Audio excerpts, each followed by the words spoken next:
தேவ் ரதி கிட்ட ஹாஸ்பிட்டல் போகலையா, டைம் ஆச்சுன்னு சொல்ல ரதி அழுதுகிட்டே எப்படி போறது, ரீனா உயிருக்கு போராடிக்கிட்டு இருக்கா, விஜய் என் மேல கோவத்துல இருக்கா, அர்ஜுன் கூட நான் தான் காரணம்னு நினைப்பான், நான் இப்ப போனா எல்லாருமே என்ன வில்லி மாதிரி பாப்பாங்க, ரீனா கூட நான் சர்ஜரி பண்றத விரும்ப மாட்டான்னு சொல்ல, அப்ப தேவ் நீ போன்னு சொன்னப்போ ரீனா போகல, இப்ப அவ விரும்பலன்றதுக்காக நீ அங்க போகாம இருக்காதுன்னு சொல்றாரு. அங்க கட் பண்ணா ரீனாவோட ஃப்ரெண்டு சோனி வந்து ரீனாவை பார்க்க பிளாஷ்பேக்ல சோனி ட்ரெஸ் எல்லாத்தையும் பேக் பண்ணிக்கிட்டு இருக்க, ரீனா என்னை விட்டு போகாதுன்னு சொல்றா. அதுக்கு சோனி எனக்கு கல்யாணம் ஆயிருச்சுடி, நான் என் புருஷன் கூட தான் இருக்கணும்னு சொல்ல, ரீனா பரவாயில்ல என் கூட இரு, நீ போயிட்டா நான் தனியா தானே இருக்கணும்னு சொல்றா. புரிஞ்சுக்கோடி, நான் போய் தான் ஆகணும்னு சோனி சொல்லிட்டு, நீ என்ன மாதிரி இல்ல, நல்லா படிக்கிற, உங்க அம்மா மாதிரி ஒரு பெரிய டாக்டர் ஆகணும்னு நினைக்கிற, நீ அதை நோக்கி போகணும்னு மோட்டிவேட் பண்றா. அப்ப கூட ரீனா வேணும்னா உன் புருஷனை இங்க வர சொல்லு, ஒரு ரூம் போட்டு கொடுத்துடலாம்னு சொல்றா.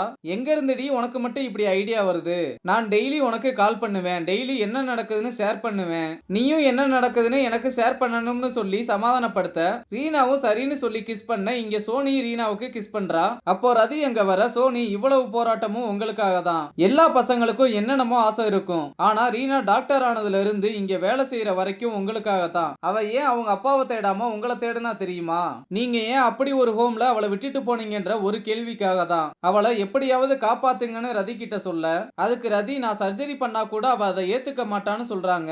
நீங்க ரீனாவை வளர்க்கல, நான் அவ கூட வளர்ந்துருக்கேன், அவளை பத்தி எனக்கு தெரியும், நீங்க சர்ஜரி பண்ணுங்கன்னு சோனி சொல்லிட்டு கிளம்புறா. அங்க கட் பண்ணா குணா பிளான் பத்தி விஜய் கிட்ட சொல்றான். விஜயும் இந்த பிளான் நல்லா இருக்கு, ஆனா இந்த பிளான் ஒர்க்காக ஒரு எக்ஸ்பர்ட் ஹேண்ட் வேணும்னு சொல்ல, அப்ப ரதி கேபின்குள்ள என்ட்ரி ஆகுறாங்க.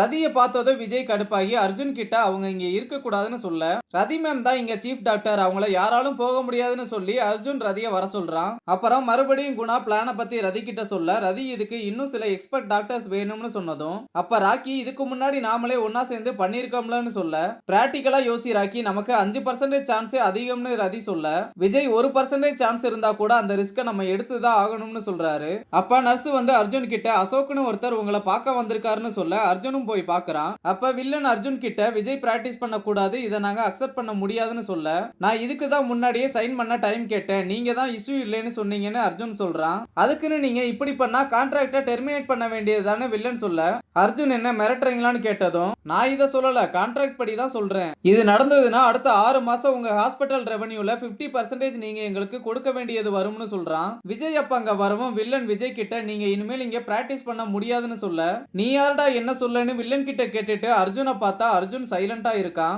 அப்ப வில்லன் ஒரு கிரிமினலை நம்பி எங்க ஹாஸ்பிட்டல்ல விட முடியாதுன்னு சொல்ல, விஜய் கோவமா என்னடா சொன்னேன்னு எகிரிக்கிட்டு போக அர்ஜுன் தடுக்கிறாரு.